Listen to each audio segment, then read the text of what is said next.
아주 신실한 그리스도인이 사업가로 살아가는 동안 자기가 경험한 놀라운 체험을 친구에게 편지를 써서 알렸습니다. 그 편지 내용이 이렇습니다. 나는 수일 전에 기도원 협회 모임에 갔다가 산책을 하게 되었는데 그때 2명의 괴한에게 공격을 받았고 그들은 내게서 돈 지갑을 빼앗으려고 내 겉옷을 뒤지다가 내 주머니에 있는 신약성경을 보고 깜짝 놀라면서 그들이 서로 말하기를, 야, 이놈 크리스찬이네, 우리가 무슨 일을 저질러서는 안 되는 대상이다, 이렇게 말하면서 모든 소지품을 돌려주고 떠났다네.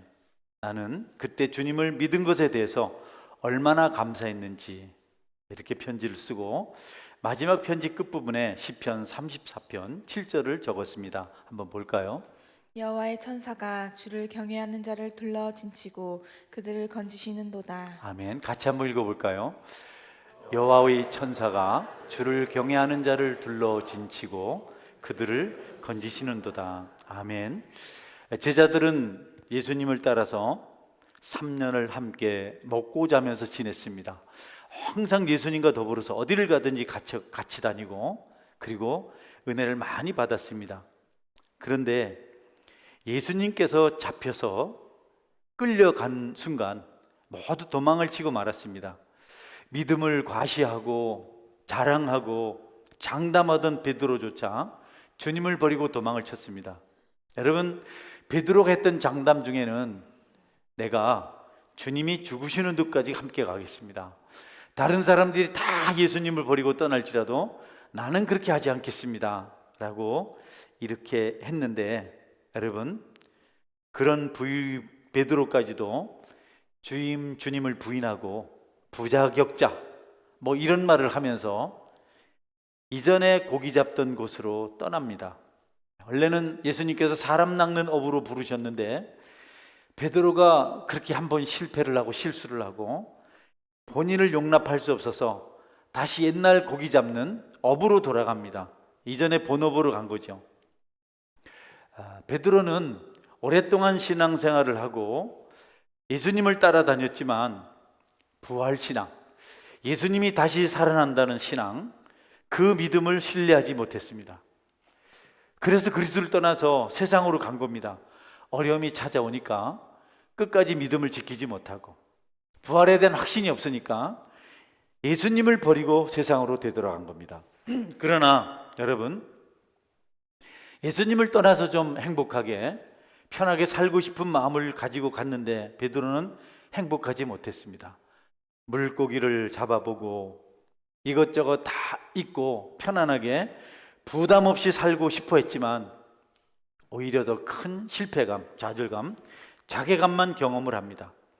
고기도 잡히지 않았고 또 수고한 것에 대한 보상도 아무것도 얻질 못했습니다. 그리스도를 버리고 편안하게 부담 없이 잘 살고 싶어서 세상으로 갔지만 세상은 예수님을 버린 자들을 환영하지 않았습니다. 주님을 버린 사람들을 세상도 기뻐하지 않습니다. 예수님 믿을 때야 이런저런 이유로 가까이 하지만 일단 예수님을 떠나면 세상이 버리는 거죠. 탕자가 그랬습니다. 여러분, 요즘도 많은 사람들이 교회 가는 일로 힘이 들고 머리가 아프고 속 썩어, 너무 골치 아파, 너무 복잡해, 다 내려놓고 나는 이제 교회 가지 않을 거야 하고 교회를 떠나는 사람들이 있습니다. 그런 사람들을 보는데요, 그분들이 그 부담이 싫고 그 다툼 같은 것들이 싫어서 교회를 떠난 다음에 불행하게 되는 것을 많이 보았습니다. 베드로가 결국 주님 고난 받으실 때 함께 고난 받지 않고 주님을 부인하고 떠난 이후에 마음의 부담을 이기지 못했습니다. 부활하신 예수님이 나타나셨거든요. 내가 부활했다 보여주셨거든요. 그런데도 불구하고 베드로는 주님을 부인했다는 부담 때문에 결국 주님을 떠난 겁니다. 그리고 옛생활 물고기 잡던 어부가 된 겁니다. 여러분, 신앙은요, 넘어지면 끝이 아닙니다. 고난이 끝이 아닙니다. 사람들은 넘어지면 끝났다고 생각하고 아예 포기를 합니다. 고난이 찾아오면 이것이 아니라고 생각합니다. 그러나 우리 신앙은, 우리 믿음은 부활하신 주님을 따라서 새롭게 출발하는 것입니다. 할렐루야. 나는 넘어졌어요, 자격이 없어요, 그게 아닙니다. 이래서 주님께서 나를 위해서 죽으셨고, 이런 것을 위해서 그분이 무덤을 열고 다시 살아나셨다.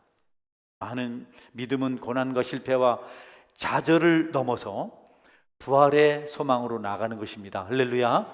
여러분, 아무리 절망적인 환경에 있을지라도 그 환경에 지배받지 말고, 아무리 피폐한 환경에 처해 있을지라도 절대로 그것 때문에 낙심하지 말고 주님을 붙들고 도전하면 주님께서 축복의 자리로 인도해 줄 줄 믿으시길 바랍니다. 그게 신앙입니다. 네. 그래서 믿음을 가진 사람들은 지치지 않아요. 포기하지 않아요. 여러분, 믿음이 없으면 세상을 봅니다. 사람을 봅니다. 물질을 봅니다. 권력을 보고 쾌락을 봅니다. 자기 경험을, 자기 과거를 보고, 그리고 자신을 봅니다. 그것이 우리에게 무엇을 해줄 수 있나요? 사람이 우리를 어떻게 도와줄 수 있습니까? 여러분, 과거 그리워하지 마세요. 과거는 흘러갔다, 이런 유행가가 다 아니십니까? 별거 아닙니다. 과거 그럴듯하게 막 설명해도 지금보다 못합니다. 제가요, 어린 시절에 다니던 초등학교를 아주 오랜만에 갔거든요. 제 머릿속에는 그 초등학교 운동장이 아주 크고 끝이 안 보인다고 생각했어요. 얼마나 큰지. 그래서 한 20년쯤 지난 뒤에 가니까 그 운동장이 손바닥만 하더라고요. 딱 핸드볼만 할 수 있어요. 핸드볼 코트만, 농구 코트만 해요. 그걸 왜 그렇게 크게 봤는지 모르겠어요.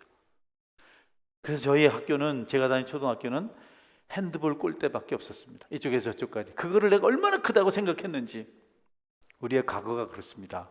여러분, 과거를 떠나시기를 주의 이름으로 축원합니다. 지금이 훨씬 행복합니다. 이스라엘 백성들이 애굽에서 노예로 살면서 너무 고생을 많이 했거든요. 그런데 자꾸 강해서 그 기적을 보면서도 애굽으로 가고 싶다.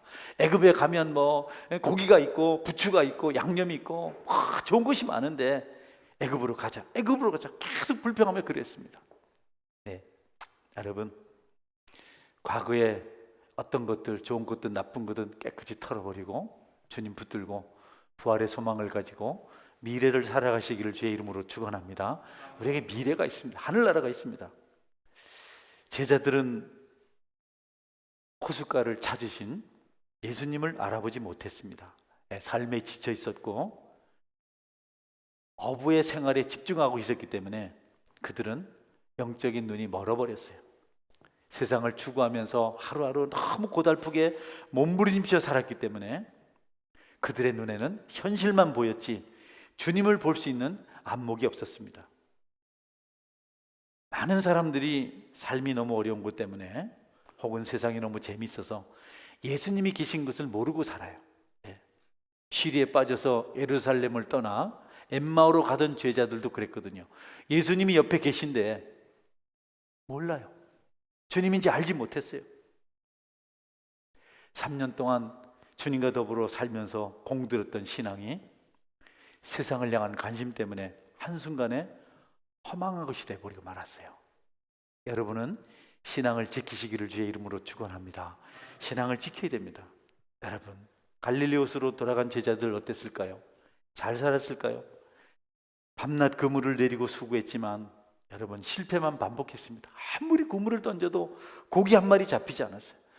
원래 꿈은 그게 아닌데 그렇게 골치 아픈 거 좀 떠나서 예수님 부활 이런 거 다 떠나서 옛날처럼 그물 던져서 고기 잡고 고기 세고 말이죠. 팔아서 돈 만들고, 야, 너무 환상, 그 과거의 환상, 고기 잡는 솜씨, 그 전문가적인 어떤 그런 솜씨를 가지고 계속 그물질을 해도 고기 한 마리도 안 잡힙니다.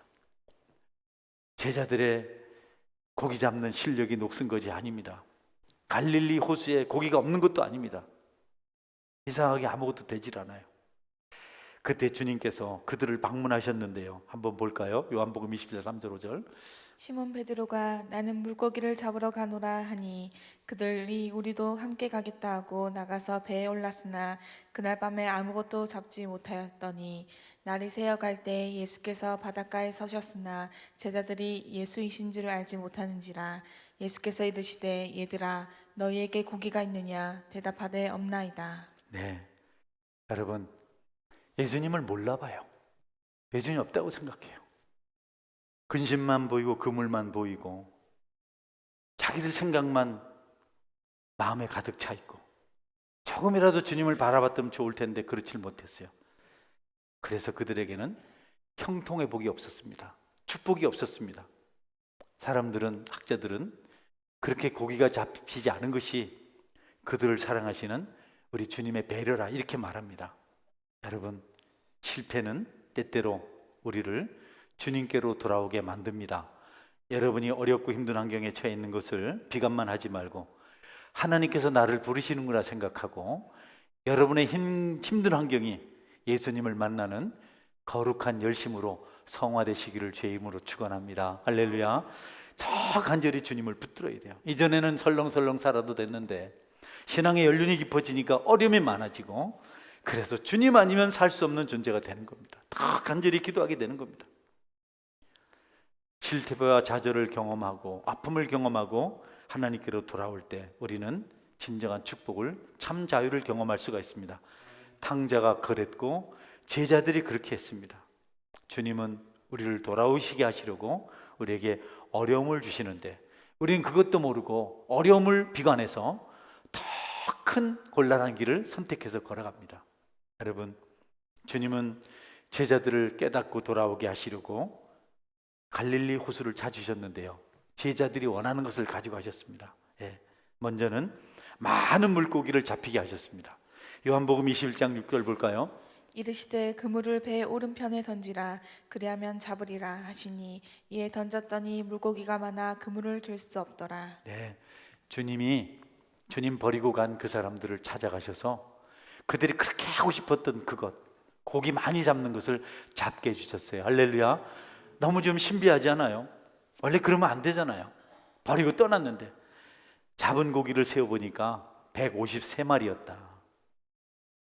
그렇게 많은 그물질을 하고 밤새도록 수고해도 고기 한 마리 못 잡았는데 주님께서 오른편에 던져라, 그래서 순종해서 던졌더니 많은 고기가 잡혔어요. 그것을 보고 제자 중에 한 사람이 깨달았어요. 우리가 오래전에 3년 전에도 깊은 데로 가서 그물을 던지라고 했을 때 순종했는데 그때 많은 고기 잡았는데 지금도 오른편에 던지라 해서 던졌더니 많은 고기 잡혔다. 이거는 분명히 3년 전에 그 주님이 오신 것이다. 사도 요한이 그것을 알고 주님이시다 이렇게 외쳤어요. 그러니까 베드로가 겉옷을 입고 물에 뛰어들어서 헤엄쳐서 갔어요.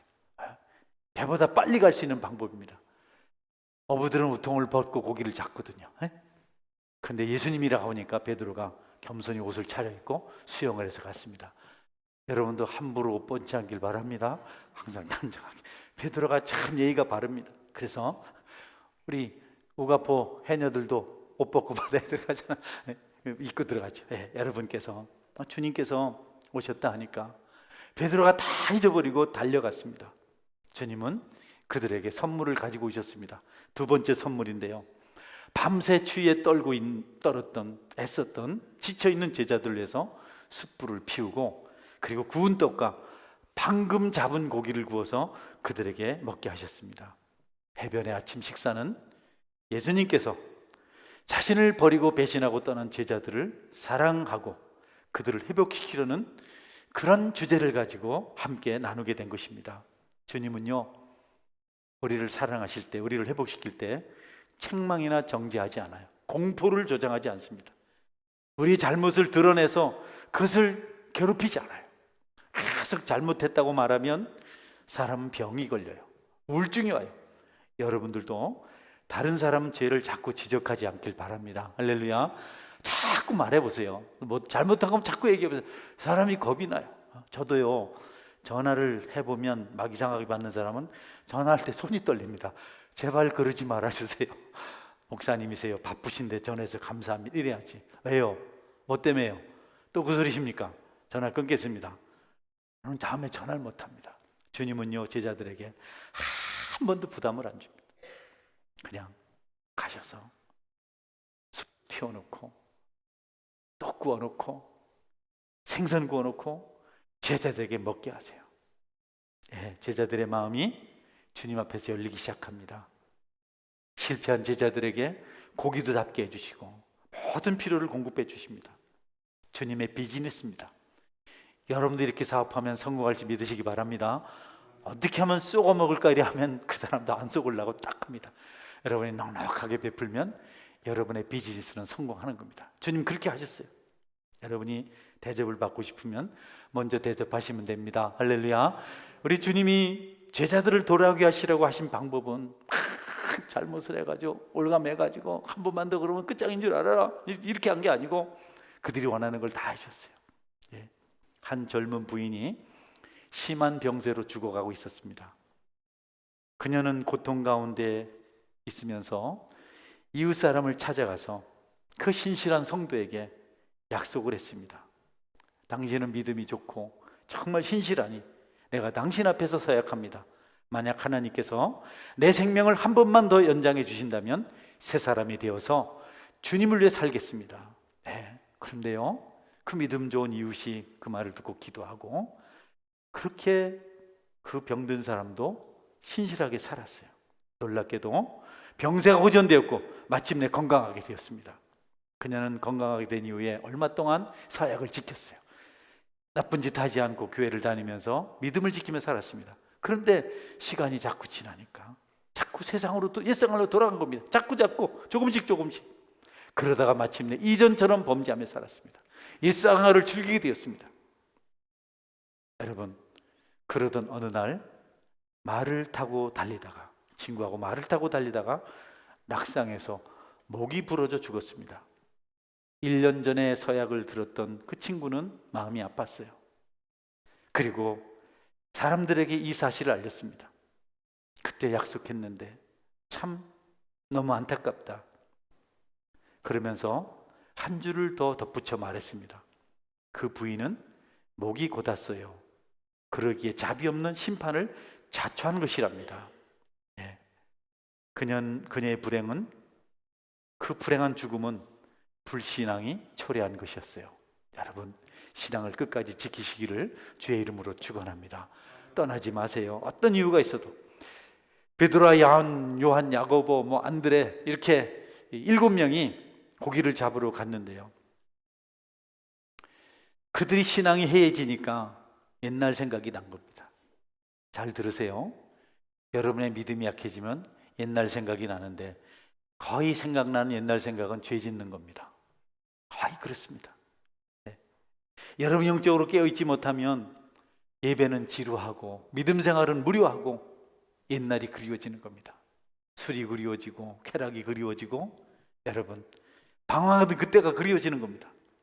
제자들의 신앙이 해이해지니까 물고기 잡으러 가는 게 좋겠다. 물고기 별거 아니잖아요. 여러분, 부활신앙은 포기하기나 멈추지 않는 것입니다. 부활은 모든 것을 극복하고 승리한 것을 말합니다. 할렐루야. 부활신앙은 절망 중에서 일어나는 것이고 유혹을 이겨내는 것이고 죽음의 권세를 깨트리는 것입니다. 여러분들에게 이 부활신앙이 있기를 주의 이름으로 축원합니다. 안 됩니다. 힘듭니다. 낙심이 끝납습니다.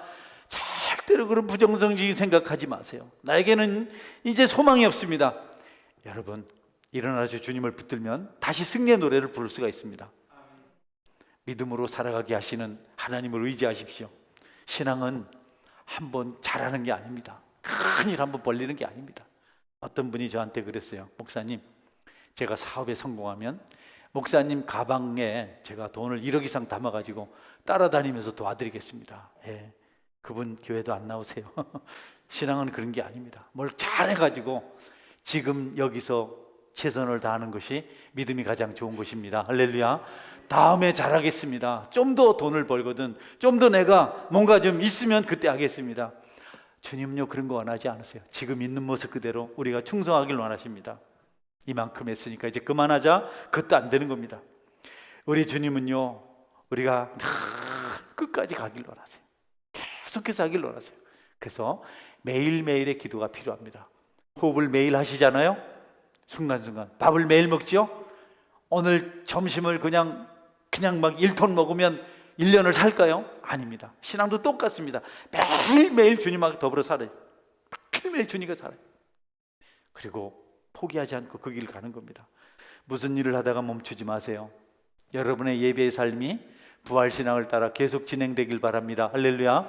멈추는 순간 여러분에게 불행이 찾아옵니다. 우리 예수님께서도 우리를 사랑하실 때 끝까지 사랑하셨습니다. 요한복음 13장 1절 말씀입니다. 볼까요? 유월절 전에 예수께서 자기가 세상을 떠나 아버지께로 돌아가실 때가 이른 줄 아시고 세상에 있는 자기 사람들을 사랑하시되 끝까지 사랑하시니라. 아멘. 따라서 끝까지 사랑하시니라. 예, 제발 변치 않길 바랍니다. 오 그대여 변치 마오. 여러분 끝까지 가세요. 우리 주님도 우리를 끝까지 사랑하셨어요. 우리가 잘된 것이 주님의 능력인 줄 믿으시기 바랍니다. 우리가 사는 것이 주님의 능력인 줄 믿으시기 바랍니다. 우리가 내일을 예비하지 못합니다. 내일 자랑하지 마십시오. 지금 잘하십시오. 저도 매일매일 믿음 일식을 매일매일 기도합니다. 매일매일 몸부림칩니다. 매일 애를 씁니다. 매일매일 하지 않으면 승리할 수 없기 때문에, 매일매일 하지 않으면 안 되기 때문에 매일매일 그렇게 합니다. 제일 좋은 신앙은 매일매일을 사는 신앙입니다. 여러분 순간순간을 살아가시길 바랍니다. 제가요 이 설교 준비하다가 찬양이 하나 생각이 나서 불러봤어요. 내일 일은 난 몰라요. 제가 부르면 여러분이 좀 놀라갈 것 같아서 제가 한번 원곡을 들려드릴게요. 한번 들어보세요.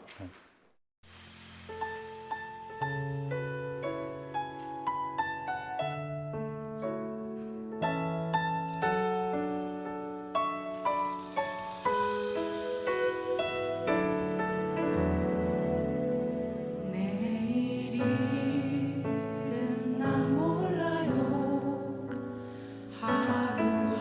하루하루 살아요. 불행이나 여행함도 내 뜻대로 못해요. 험한 이 길 가고 가고 끝은 없고 보내요. 주님 예수 발레미사 내 손 잡아주소서. 내일은 난 몰라요. 장래일도 몰라요. 아버지여 날 붙드사 평탄하게 주옵소서. 네, 여기까지만 들을까요? 네, 여러분 우리가 주님을 의지할 때 이런 찬송을 하게 돼요. 하나님 너무 힘든데요. 내일은 모르겠습니다. 오늘 나를 인도하여 주옵소서. 여러분의 신앙이 매일매일 전개되는 은혜가 있기를 주의 이름으로 축원합니다. 주님은 제자들을 찾아오셔서 회복시켜 주시고 그들에게 충성을 요구하십니다. 이제 너희들은 나를 위해서 살아라. 본문 15절 말씀인데요. 한번 볼까요? 그들이 조반 먹은 후에 예수께서 시몬 베드로에게 이르되 요한의 아들 시몬아 내가 이 사람들보다 나를 더 사랑하느냐 하시니 이르되 주님 그러하나이다. 내가 주님을 사랑하는 줄 주님께서 아시나이다. 이르시되 내 어린 양을 먹이라 하시고. 아멘. 네, 이제는 제자들에게 회복의 은혜를 주시고 사명을 주십니다. 내 어린 양을 먹이라. 여러분 우리가 예수님 믿고 신앙이 회복되었다, 주님의 사랑을 받고 있다, 그럴 때 우리에게 가장 처음 찾아오는 것이 주님의 일에 대한 사명입니다.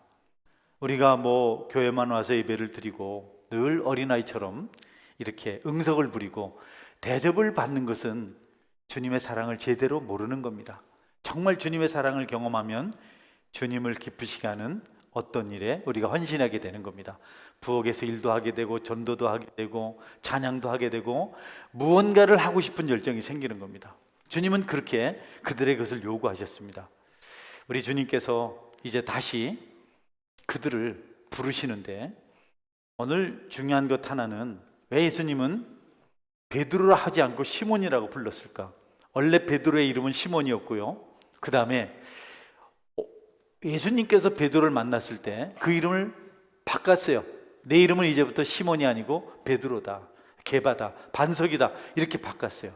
근데 바닷가에 오셔서 다시 시몬이라고 이름을 부릅니다. 여러분이 왜 그런지를 아실 줄 압니다. 우리 한번 주님께서 이름 바꾸시는 그 장면을 우리가 요한복음 1장 40절 41절 한번 보겠습니다. 요한의 말을 듣고 예수를 따르는 두 사람 중에 하나는 시몬 베드로의 형제 안드레라. 그가 먼저 자기의 형제 시몬을 찾아 말하되 우리가 메시아를 만났다 하고, 메시아는 번역하면 그리스도라.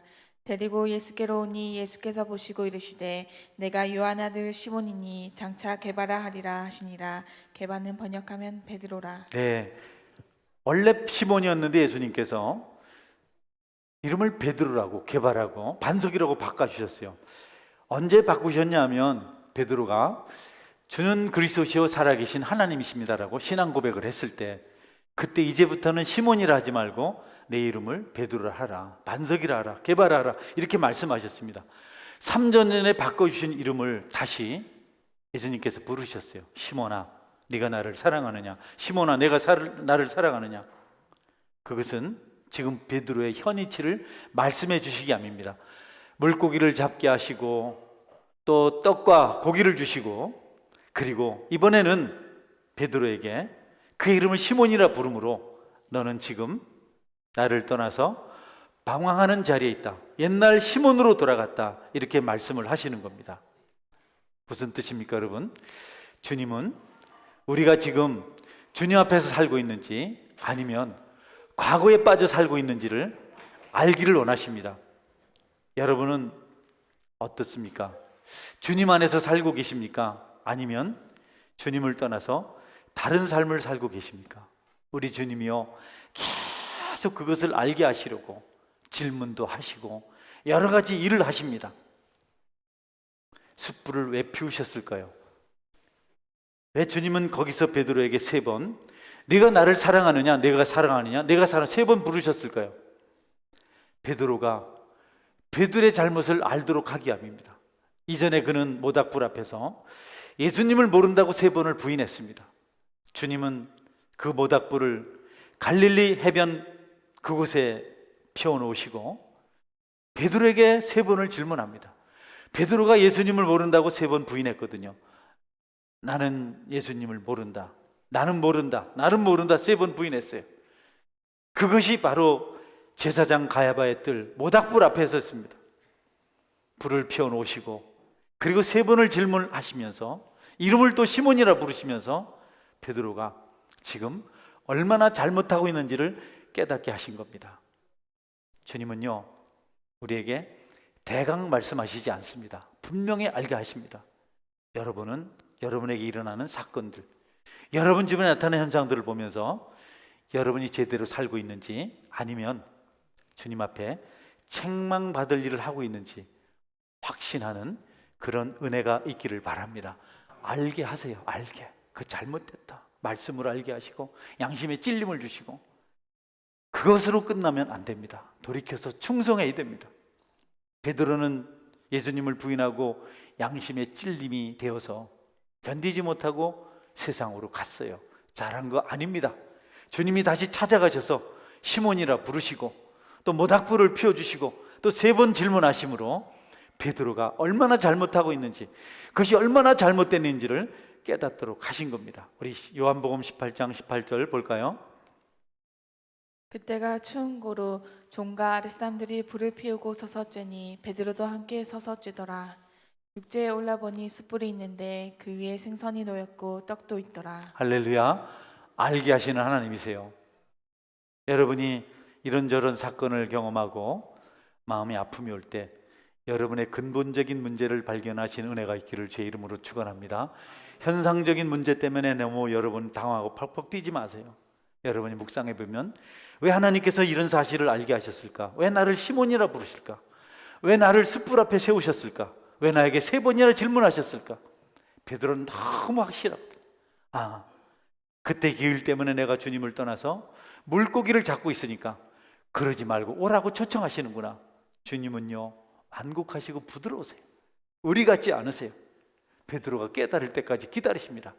우리를 사랑하시되 끝까지 사랑하시는 분이십니다. 여러분에게 깨닫는 지혜가 있어서 끝까지 사랑하시는 부활의 주님에게로 돌아오실 수 있기를 바랍니다. 성경은 우리가 어디서 떨어진 것을 알고 돌이키라고 말씀하십니다. 요한계시록 2장 4절입니다. 그러나 너를 책망할 것이 있나니 너의 처음 사랑을 버렸느니라. 그러므로 어디서 떨어졌는지를 생각하고 회개하여 처음 행위를 가지라. 만일 그리하지 아니하고 회개하지 아니하면 내가 내게 가서 내 촛대를 그 자리에서 옮기리라. 아멘. 하나님께서 말씀하실 때, 깨닫게 하실 때 여러분이 돌이키셔야 하나님의 축복을 받습니다. 그렇게 하지 않으면 내가 촛대를 옮기시겠다, 이렇게 말씀하셨어요. 무덤덤하게 말씀을 듣지 마세요. 그냥 흘려버리지 마세요. 설교자의 소리가 크든 많든 논리적이든 그렇지 않든 주시는 메시지가 있습니다. 베드로가 떠난 것을 주님께서는 슬퍼하셨고 그들을 다시 부르시길 원하셨습니다. 그래서 다시 찾아가셔서 그들의 모든 필요를 공급해 주셨습니다. 그리고 깨닫게 하시는 놀라운 분위기들을 연출하셨습니다. 다행히도 베드로는 깨닫고 주님께로 돌아와서 충성스러운 삶을 살다가 순교자로 이 세상을 마감합니다. 여러분에게도 그런 탁월한 영성이 있기를 주의 이름으로 축원합니다. 오늘 들려지는 메시지가 여러분에게 혹시 말씀하시는 하나님의 음성이 아닌지 살펴보시고 아웃사이더로 주님과 더불어 동행하지 못하고 세월을 허송하고 있는 분들이 있다면 정신을 차리고 일어서셔서 주님께 헌신하실 수 있기를 바랍니다. 마지막 말씀입니다. 우리 주님께서는 베드로에게 내가 나를 사랑하느냐고 질문하실 때 3번을 질문하셨는데요. 아가페라고 질문하세요. 아가파오스, 내가 나를 사랑하느냐. 이 아가페라는 사랑은요, 희생과 헌신입니다. 주님께서 우리에게 보여주신 그 사랑을 말하는 겁니다. 죽을 수 있느냐, 희생할 수 있냐. 근데 베드로의 대답은 필로스입니다. 필레오의 사랑을 말합니다. 필레오의 사랑은 인간의 사랑입니다. 가족 간의 사랑, 친구 간의 사랑입니다. 아무리 주님께서 아가페의 사랑을 요구해도 베드로는 계속해서 친구의 사랑을 말합니다. 그는 이전에 호언장담하던 사람이었는데 이제 자신이 누군지를 알았어요. 나는 주님처럼 할 수 없습니다. 전에는 주님과 같이 가겠습니다 했는데 이제 한번 넘어지더니 아닙니다. 나는 그런 수준이 못 됩니다. 겸손해졌습니다. 용기를 이제 그는 내지 못합니다. 그래서 주님께서 3번째 질문은 필레오로 질문하십니다. 너는 친구의 사랑으로 나를 사랑할 수 있느냐? 그것도 주님께서 아십니다. 달라졌습니다. 여러분에게도 겸손이 있기를 주의 이름으로 축원합니다. 신학교 들어가니까 이 전도사 시절에 모두 다 하나님이 되어 있더라고요. 다 신학생들이. 세월이 지나니까 점점 겸손해져요. 그때 전도사가 되고 강도사가 되고 목사가 되고 나중에는 목회하니까 평신도가 되더라고요. 여러분, 주님 만나서 겸손한 신앙인이 되시기를 축원합니다. 비판하고 주장하고 이러지 말고 나는 더한 죄인입니다. 필레오. 주님, 내가 주님을 사랑할지 못할지는 주님께서 아십니다. 주님이 나를 인도하십니다. 베드로의 실패가 헛되지 않은 것입니다. 주님은 그런 베드로에게 이제는 내 양을 먹이라 이렇게 말씀하세요. 어린 양을 먹이라, 어린 양을 먹이라 말씀하시다가 이제는 내 양을 먹이라 말씀을 여러분에게 정리해서 드립니다. 성도 여러분, 우리는 떠나서는 안 됩니다. 그러나 떠났을 때 주님이 반드시 찾아오셔서 부르십니다. 그때 정신을 차리시고 돌이키시면 여러분에게 축복이 있습니다. 깨닫지 못하고 계속해서 고집을 부리면 촛대를 옮기십니다. 그리고 다시 돌아오신 분들은 이제는 이전과 다른 삶을 사셔야 됩니다. 돌아와서도 계속해서 그 일을 추구하고 그것을 꿈꾸고 그것을 생각하고 그 자리에 머물면 여러분 불행을 자초하는 것이 됩니다. 이제는 주님께 다 맡기고 나는 힘도 없고 자격도 없고 능력도 없고 주님만 의지합니다. 이렇게 하셔서 여러분이 하나님께 맡기신 일을 잘 감당하는 충성스러운 하나님의 백성이 되시기를 주의 이름으로 축원합니다. 아멘. 같이 한번 기도하겠습니다. 하나님, 기도할 때 내가 혹시 주님을 떠난 존재는 아닌가요? 내가 다시 돌아온 존재입니까? 내가 이제 주님 한 분만 바라보고 믿음으로 살게 하여 주옵소서. 신앙은 쉽지 않습니다. 그러나 하나님께서 도우시면 가능한 것입니다. 실패는 끝이 아니고 여러분 자신을 다시 발견할 수 있는 기회입니다. 그것을 통해서 주께로 돌아온다면 여러분은 축복의 사람이 될 수 있습니다. 혹시 방황하고 있는 분 계신가요? 세상을 넘나드는 사람이 있습니까? 여러분 다시 주님께로 돌아오셔서 주님 한 분으로 만족하시기 바랍니다. 겸손한 마음으로 하나님께서 맡기신 일에 다시 여러분이 수고를 하실 수 있길 바랍니다. 같이 이를 놓고 기도하겠습니다. 기도합니다. 전능한